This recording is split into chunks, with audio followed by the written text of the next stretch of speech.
नमस्कार लाडक्या बहिणींनो, तुमच्यासाठी अगदी महत्त्वाचा व्हिडिओ मी आज घेऊन आलेले आहे. बघा, आत्तापर्यंत फेब्रुवारीचा हप्ता जो आहे तो कोणालाही मिळालेला नाही.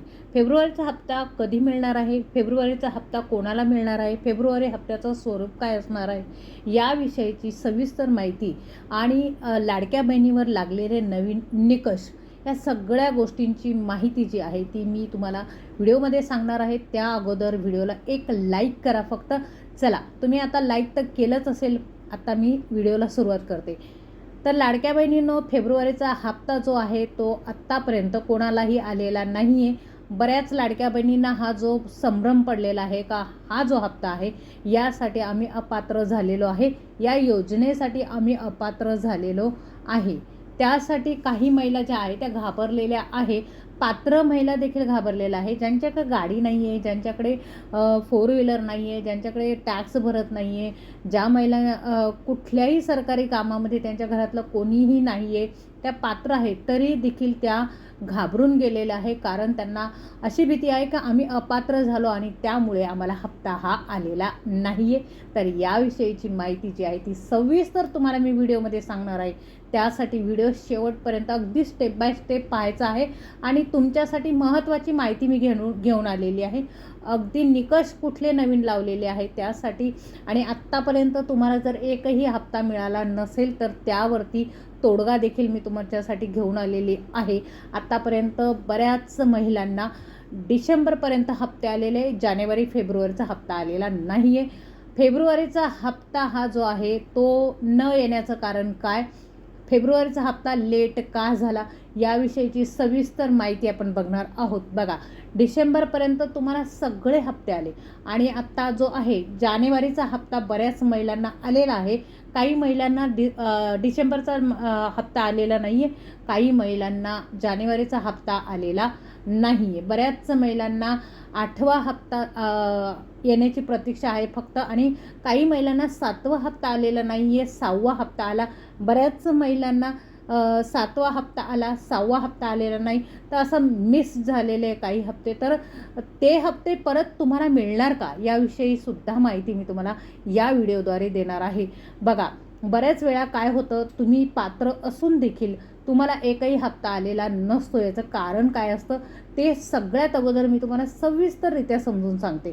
बघा, काय होतं, बऱ्याच वेळेला तुम्हाला हप्ता आलेला नाही आहे. आत्तापर्यंत एकाही लेडीजला हप्ता आलेला नाही आहे, किंवा बऱ्याच महिलांना आत्तापर्यंत 6 हप्ते आले आणि तिथून पुढे आलेले नाही. तर याचं कारण काय आहे, तुमच्या फॉर्मची पडताळणी चालू झालेली आहे, बरोबर.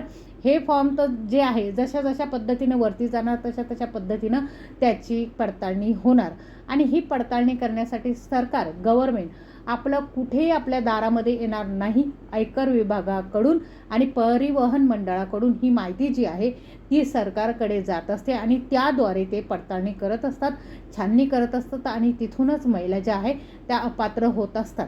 आता बऱ्याच वेळा काय होतं, अपात्र महिला आहे, पात्र महिला आहे, त्यांना त्यांच्या घरी कुठलेही साधन नाही आहे, ज्या निकषांमध्ये त्या बसत नाही आहे. म्हणजे त्यांच्या घरी फोर व्हीलर गाडी नाही आहे, सरकारी गव्हर्मेंटला जॉबला कोणी नाही आहे, 2-2.5 लाखापेक्षा त्यांचं उत्पन्न जास्त नाही आहे, तरी देखील त्यांना हप्ता येत नाही. याचं कारण काय तुम्हाला माहिती आहे, तुम्ही काय केलेलं आहे, जो नंबर आहे तुमचा फोन नंबर आहे तो लिंक केलेला नाही आहे. मोबाईल नंबर जो आहे तो बँकेला लिंक केलेला नाही आहे. दुसरी गोष्ट म्हणजे तुम्ही काय केलेलं आहे, तुमचं आधार कार्ड जेव्हा काढलं तुम्ही त्यावेळेस तुमचं जे आधार कार्डवरती नाव होतं त्या तिथे एक नाव वेगळं आहे. तुमचं बँकमध्ये खातं काढलं त्यावेळेस तुमचं नाव वेगळं आलेलं आहे. आणि ज्यावेळेस तुम्ही लाडकी बहीण योजनेचा फॉर्म भरला तिथे तुमचं नाव वेगळं आलेलं आहे. त्यामुळे ह्या ज्या फॉर्मची चौकशी झाल्यानंतर सरकारला असं वाटलं आहे की हे जे नावं आहे हे वेगवेगळ्या व्यक्तींचे आहे, त्यामुळे तुम्हाला हा जो हप्ता आहे, हे जे हप्ते आहे हे आलेले नाही आहे. काही दिवस जी आहे पडताळणी झालेली नव्हती. आता जी पडताळणी आहे ती झाल्यानंतर महिलांना प्रॉब्लेम यायला लागले आणि जे हप्ते जे आहे ते येण्यास बंद झालेले आहे, कारण पडताळणी सुरू झालेली आहे आणि कडक पद्धतीने पडताळणी जी आहे ती सुरू करण्यात आलेली आहे. बघा, आणि आत्ता प्रश्न राहिला, फेब्रुवारीचा हप्ता जो आहे तो लेट का आला, तर कारण हेच आहे महिलांनो, ज्या फेब्रुवारीच्या हप्त्याची तुम्ही आतुरतेने वाट पाहत आहे ना, त्या फेब्रुवारीपर्यंत म्हणजे जानेवारी आणि फेब्रुवारीमध्ये संपूर्ण 2 महिने महिलांची पडताळणी चालू होती, महिलांच्या फॉर्मची छाननी चालू होती. त्यामुळे हा जो फेब्रुवारीचा हप्ता आहे तो लेट आलेला आहे. त्याचं कारणच हे आहे. आणि आता म्हणजे आता हा जो हप्ता आहे फेब्रुवारीचा हप्ता आणि मार्चचा हप्ता हा तुम्हाला कुठल्या तारखेला मिळणार आहे याची तारीख देखील फिक्स झाली आहे. ती देखील मी व्हिडिओमध्ये सांगणार आहे. तुम्हाला व्हिडिओ त्यासाठी शेवटपर्यंत पाहत राहा. आणि व्हिडिओला जर तुम्ही चॅनलवर नवीन असाल तर चॅनलला सबस्क्राईब करून बेल आयकॉनचं बटन दाबा. त्याने काय होणार आहे, सगळ्यात आधी व्हिडिओची माहिती जी आहे, लाडक्या बहिणींची माहिती जी आहे ती तुमच्यापर्यंत पोहोचणार आहे. बऱ्याच वेळेला काय होतं, तुम्ही हप्ता घेत असताना बऱ्याच त्रुटी आलेल्या आहेत. त्यामध्ये 2.5 लाखापेक्षा जास्त उत्पन्न असेल, पहिलं म्हणजे काही निकषांमध्ये महिला बसतात तर काही निकषांमध्ये महिला बसत नाही. तुम्ही जरी 2-3 निकषांमध्ये बसलात, काही निकषांमध्ये तुम्ही बसलात नाही तरी देखील तुम्ही अपात्र होणार आहे आणि होत आहे. बऱ्याच महिला अशा पद्धतीने अपात्र देखील झालेल्या आहे. त्यामुळे आता तुम्हाला ज्या पात्र महिला आहे बघा, अपात्र महिलांचं जे संख्या आहे ती वाढलेली आहे आणि ज्या पात्र महिला आहे त्यांची संख्या जी आहे ना ती कमी झालेली आहे. मग ज्या पात्र महिला आहे ना, आता त्यांना इथून पुढे दर 1 महिन्याला 2 महिन्याचे पैसे मिळणार. म्हणजे म्हणजे 1 महिना जो आहे त्या महिन्यामध्ये तुम्हाला 2 महिन्याचे पैसे हे ॲडव्हान्समध्ये मिळणार आहे. तर कारण पात्र महिलांची संख्या जी आहे ती कमी झालेली आहे आणि अपात्र महिलांची संख्या जी आहे ती वाढली आहे. आणि त्यामुळे तुम्हाला ही आनंदाची बातमी जी आहे ती लाडक्या बहिणींसाठी आहे. आता बऱ्याच वेळेला काय होतं, हा जो हप्ता आहे ना हा सुरुवातीला आदिवासी महिलांच्या भागांमध्ये, म्हणजे ज्या जिल्ह्यामध्ये आदिवासी महिला जास्त प्रमाणात आहे, ज्या जिल्ह्याचा विकास झालेला नाही आहे त्या जिल्ह्यामध्ये हे अगोदर हप्ते जे आहे ते सोडण्यात येतात आणि मग त्याच्यानंतर दुसऱ्या जिल्ह्यांमध्ये डेबिट करण्यात येतात. तर हे डेबिट करण्यात येतात ना हे हप्ते, तर हे गोरगरीब महिलांच्या किंवा ज्यांचा आदिवासी भाग आहे त्यांचा विकास झालेला नाही आहे त्या भागामध्ये अगोदर सोडल्या जातात. आणि त्यामुळे आपल्याकडे एखादा हप्ता जर उशिरा आला तर खरंच चिंतेचं आणि काळजीचं काहीही कारण नाही आहे. कारण तुम्हाला जो आहे हप्ता जो आहे तो वेळेवर येणार आहे. आणि हा हप्ता जो आहे तुम्हाला फेब्रुवारीचा आणि मार्चचा हप्ता जो आहे तुम्हाला 8 मार्च रोजी मिळणार आहे. 8 मार्च रोजी कसा मिळणार आहे बघा, हा जो हप्ता आहे 8 मार्चला महिला दिवस आहे आणि महिला दिवसाच्या दिवशी आदित्यताई तटकरे यांनी महिलांना गिफ्ट देण्याचे ठरवले आहे. त्यामुळे 8 मार्चला तुम्हाला हप्ता जो आहे सकाळी खात्यावरती सोडण्यात येणार आहे. बघा, मुख्यमंत्र्यांनी आणि उपमुख्यमंत्र्यांनी चेकवरती सही देखील केलेली आहे आणि हा जो चेक आहे आदित्यताईंकडे जमासुद्धा झालेला आहे. फक्त आता तुम्हाला जो आहे 8 तारखेची प्रतीक्षा करावी लागणार आहे. आणि 8 तारखेला फेब्रुवारी आणि मार्च असे दोन्ही पण हप्ते येऊ शकतात. जर तुम्हाला फेब्रुवारी आणि मार्चचे हप्ते जर आले तर ते दोन्ही मिळून तुम्हाला 3,000 रुपये येणार आहे. आणि जर तुम्हाला फक्त फेब्रुवारीचा हप्ता आला तर तुम्हाला फक्त 1,500 रुपये येणार आहे. अशा पद्धतीनं तुम्हाला हप्ते येणार आहे. जानेवारीचा जर हप्ता तुमच्याकडे राहिला असेल, म्हणजे सरकारकडे राहिला असेल, तुमचा येण्याचा बाकी राहिला असेल, तर तुम्हाला जानेवारी, फेब्रुवारी आणि मार्च म्हणजे असे मिळून तब्बल तुम्हाला 4500 रुपये तुमच्या खात्यावरती येऊ शकतात. जर तुम्ही पात्र असाल आणि कुठलाही हप्ता तुमचा राहिला असेल तर सरसगट तुमच्या खात्यावरती सगळेचे सगळे पैसे आता 8 मार्च रोजी येणार आहे. बघा, मार्च महिना लागलेला आहे. मार्च महिन्याचे 4-5 दिवससुद्धा झालेले आहे आणि फेब्रुवारीचा हप्ता जो आहे तो अद्याप आलेला नाही. याचं कारण देखील मी तुम्हाला सांगितलेलं आहे. ह्याचं कारण म्हणजे बऱ्याच महिलांची पडताळणी जी आहे ती सुरू आहे. बऱ्याच महिला ज्या आहे त्या निकषांमध्ये बसत नाही आहे. बऱ्याच महिलांचे काही त्रुटी आहे, अटी आहे, त्यामुळे त्या बसत नाही आहे. नवीन निकषांबद्दल आपण थोडीशी माहिती बघूया. बघा, नवीन निकष कोणते आहे हे सुद्धा तुम्हाला समजणं तितकंच महत्त्वाचं आहे. नमो योजना किंवा दिव्यांग विभागातील योजनेचा लाभ घेत असलेल्या महिला एकत्रित 1,500 रुपयांचा लाभ आता त्यांना मिळणार आहे. परंतु हा लाभ कसा मिळणार आहे बघा, मी थोडक्यात तुम्हाला समजून सांगते.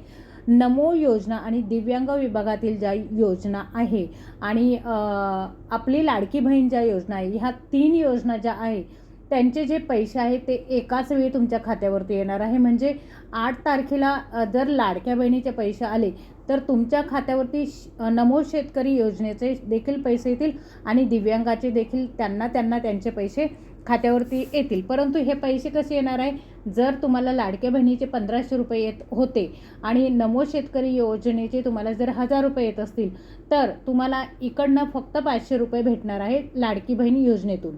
आणि दिव्यांग महिलांच्या योजनेतून देखील असंच आहे. दिव्यांग महिलांना देखील इकडे जर त्यांना 1000 रुपये मिळत असतील योजनेचे तर लाडकी बहीण योजनेचे त्यांना 500 रुपये मिळणार आहे. म्हणजे असे दोन्ही मिळून त्यांना 1500 रुपयाचा हप्ता हा ज्या दिवशी लाडकी बहीण योजनेचा हप्ता दिला जाईल त्याच दिवशी त्यांना हा हप्ता देण्यात येणार आहे. ज्या महिलांचे आधार कार्ड या योजनेशी लिंक नसेल त्यांनाही या योजनेतून बाद करण्यात येणार आहे. वारंवार तुम्हाला सांगितलेलं आहे आधार कार्ड लिंक असणं फार गरजेचं आहे. आधार कार्ड लिंक नसेल तर तुम्ही या योजनेतून बाद होणार आहे. आधार कार्ड लिंक कसं करायचं त्याविषयी मी एक व्हिडिओ सविस्तर बनवलेला आहे, तो तुम्ही चॅनलवर बघू शकता किंवा मी तुम्हाला डिस्क्रिप्शन बॉक्समध्ये त्या व्हिडिओची लिंक देईलच. अर्जात दिलेली नावं आणि पैसे जमा झालेल्या बँक खात्यावरील नावे यात तफावत आढळल्यास अपात्र ठरणार. तेच आहे, जर तुमचा अर्जावर नाव एक असेल आणि बँकेमध्ये नाव एक असेल तर तुम्ही आता अपात्र होणार आहे. तुमचं आधार कार्डवरती वेगळं नाव असेल, बँक खात्यामध्ये नाव वेगळं असेल आणि तुम्ही जो फॉर्म भरला आहे लाडकी बहीण योजनेचा त्यावरती नाव जर वेगळं असेल, त्यामध्ये जर तफावत आढळली तर तुम्हाला आता या योजनेतून बाहेर काढण्यात येणार आहे, अपात्र करण्यात येणार आहे. अर्जात दिलेली नावे आणि पैसे जमा झालेल्या बँकेत एकच नाव असायला हवं. नव्यानं पात्र झालेल्या लाभार्थ्यांना जुलैपासून लाभ न देता अर्ज मंजूर झाल्याच्या पुढील महिन्यापासून लाभ मिळणार आहे. ज्या नव्यानं अर्ज ज्यांचे मंजूर झालेले आहे त्यांना ज्या महिन्यामध्ये त्यांनी फॉर्म भरला आहे त्याच्या पुढील महिन्यापासून त्यांना आता हप्ता जो आहे तो मिळणार आहे. अशी सविस्तर माहिती जी आहे ती आपल्याला मिळालेली आहे. लाडकी बहीण योजनेसाठी आता सरकारने जे आहे ते हे नवीन निकष जे आहे ते लावलेले आहे. दरवर्षी 1 जून ते 1 जुलै दरम्यान KYC करावीच लागणार आहे. तुम्हाला KYC करणं फार गरजेचं आहे. लाभार्थी महिलांना दरवर्षी जून महिन्यात बँकेची KYC करून हयातीत असल्याचा दाखला हा जो आहे तो जोडावा लागणार आहे. बघा, हयातीत असलेला दाखलासुद्धा तुम्हाला दरवर्षी जून जुलैमध्ये द्यावा लागणार आहे. सरकारी योजनांचा लाभ घेणाऱ्या आणि 2.5 लाखाहून अधिक उत्पन्न असल्यास योजनेतून आता तुम्ही अपात्र होणार आहे. सरकारी योजनांचा लाभ जर तुम्ही घेत असाल, बऱ्याच योजना आहे, अन्नपूर्णा योजना आहे, गॅसची जी योजना आहे त्यामध्ये अन्नपूर्णा योजनेचा जो गॅस तुम्हाला मिळतो त्या योजनेचा जर तुम्ही लाभ घेत असाल तर इकडनं तुम्हाला तिकडनं 1000 रुपये मिळत असेल तर हे 500 रुपये तुमच्यात ॲड होणार आहे. परंतु तिकडं जर 1500 रुपये मिळत असेल तर या योजनेचा तुम्हाला लाभ अजिबात मिळणार नाही. नव्याने पात्र झालेल्या ज्या लाभार्थी महिला आहेत त्यांचं जुलैपासून त्यांना जो हप्ता आहे तो देण्यात येणार आहे. त्यांचा जो हप्ता आहे मंजूर, म्हणजे नव्याने अर्ज जे आहे, म्हणजे आत्ता समजा एखाद्या मुलीचं वय 20 आहे आणि 21 वर्षापासून ही योजना जी आहे ती लागू होते, तर 21 वर्षाच्या म्हणजे ती नवी झाली, म्हणजे नव्याने ज्या मुलींचे फॉर्म भरले जातात त्या मुलींना पुढील महिन्यापासून त्यांना लाडकी बहीण योजनेचा हप्ता जो आहे तो त्या महिन्यापासून मिळणार आहे. आणि आता 65 वर्षाच्या पुढील महिला ज्या आहे त्या देखील आता ह्या लाडकी बहीण योजनेतून बाद होणार आहे. तर आजचा हा व्हिडिओ तुम्हाला कसा वाटला मला कमेंट्स बॉक्समध्ये नक्की सांगा आणि भेटूया अशा महत्त्वपूर्ण व्हिडिओमध्ये पुढच्या. तोपर्यंत नमस्कार.